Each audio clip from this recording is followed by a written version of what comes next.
समाजीकरण के प्रकार में हम पढ़ेंगे प्राथमिक समाजीकरण। शैशवावस्था और बचपन के दौरान होता है। प्राथमिक समाजीकरण कब होता है? शैशवावस्था और बचपन के दौरान होता है, जहाँ बुनियादी ज्ञान और भाषा या व्यवहार सिखाया जाता है। प्रथम समाजीकरण में बुनियादी ज्ञान सिखाया जाता है, भाषा सिखाया जाता है, व्यवहार सिखाया जाता है। परिवार के भीतर होता है। प्रथम समाजीकरण कहाँ होता है?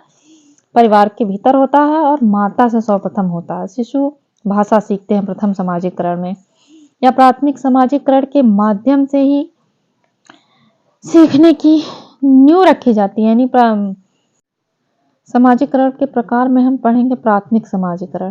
शैशवावस्था और बचपन के दौरान होता है। प्राथमिक समाजीकरण कब होता है? शैशवावस्था और बचपन के दौरान होता है, जहाँ बुनियादी ज्ञान और भाषा या व्यवहार सिखाया जाता है। प्रथम समाजीकरण में बुनियादी ज्ञान सिखाया जाता है, भाषा सिखाया जाता है, व्यवहार सिखाया जाता है। परिवार के भीतर होता है। प्रथम समाजीकरण कहाँ होता है?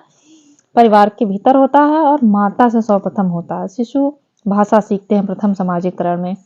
या प्राथमिक समाजीकरण के माध्यम से ही सीखने की नींव रखी जाती है। यानी प्राथमिक समाजीकरण में ही शिशु के बच्चे के सीखने की नींव रखी जाती है। जब किसी एजेंसी के संपर्क में हम डायरेक्ट आते हैं तो प्राथमिक समाजीकरण के अंतर्गत आता है। दूसरा है माध्यमिक समाजीकरण। शिशु जो है बचपन के चरण में चला जाता है और जो है परिपक्वता में जारी रहता है माध्यमिक समाजीकरण में। समाजीकरण के इन विभिन्न एजेंटों के माध्यम से विभिन्न प्रकार की सामाजिक सहभागिता बच्चे जो है अपने समाज और संस्कृति के नैतिक मानकों, रीति रिवाजों और सिद्धांतों को सीखने में मदद करती है। क्या? माध्यमिक समाजीकरण।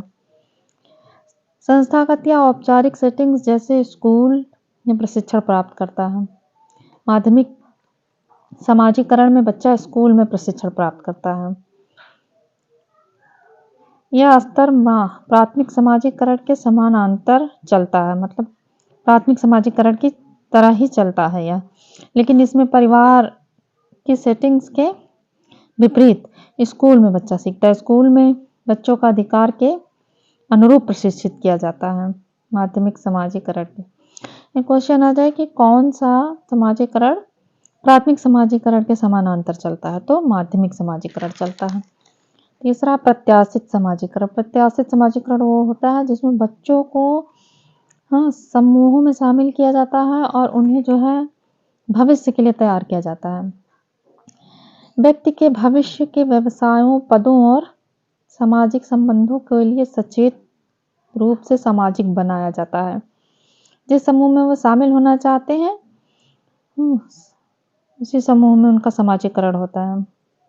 माता पिता भविष्य के कैरियर के लिए अग्रिम समाजीकरण के प्राथमिक स्रोत हैं। इसका मतलब होता है कि प्रत्याशित समाजीकरण में माता पिता ही स्रोत होते हैं उनके अग्रिम भविष्य के लिए।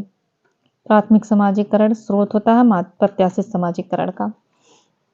फिर आता है पुनः समाजीकरण। पुनर्समाजीकरण जीवन में किसी के विकास के हिस्से के रूप में नए लोगों को अपनाने के लिए कुछ व्यवहार पैटर्न और भूमिकाओं को छोड़ने की प्रक्रिया को संदर्भित करता है। किसी व्यक्ति की समाजीकरण तब होती है जब किसी व्यक्ति की सामाजिक भूमिकाओं में एक बड़ा परिवर्तन होता है।